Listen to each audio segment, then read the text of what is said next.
लिङ्गाष्टकम्।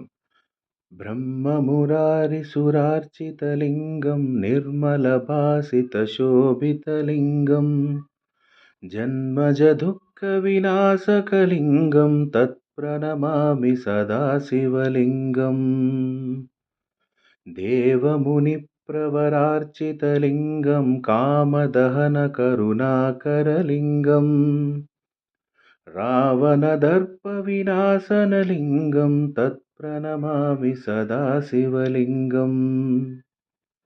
सर्वसुगन्धसुलेपितलिङ्गं बुद्धिविवर्धनकारणलिङ्गं सिद्धसुरासुरवन्दितलिङ्गं तत्प्रणमामि सदा शिवलिङ्गम्।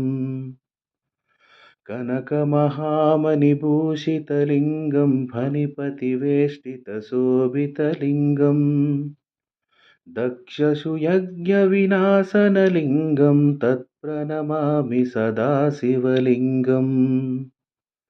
कुङ्कुमचन्दनलेपितलिङ्गं पङ्कजहारसुशोभितलिङ्गम् सञ्चितपापविनाशनलिङ्गं तत्प्रणमामि सदा शिवलिङ्गम्। देवगणार्चितसेवितलिङ्गं भावैर्भक्तिभिरेव च लिङ्गं दिनकरकोटिप्रभाकरलिङ्गं तत्प्रणमामि सदा शिवलिङ्गम्। अष्टदलोपरिवेष्टितलिङ्गं सर्वसमुद्भवकारणलिङ्गम् अष्टदरिद्रविनाशनलिङ्गं तत्प्रणमामि सदा शिवलिङ्गम्।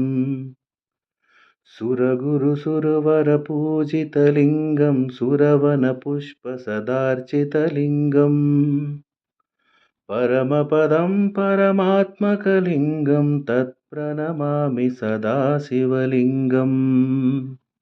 लिङ्गाष्टकमिदं पुण्यं यः पठेत् शिवसन्निधौ शिवलोकमवाप्नोति शिवेन सह मोदते।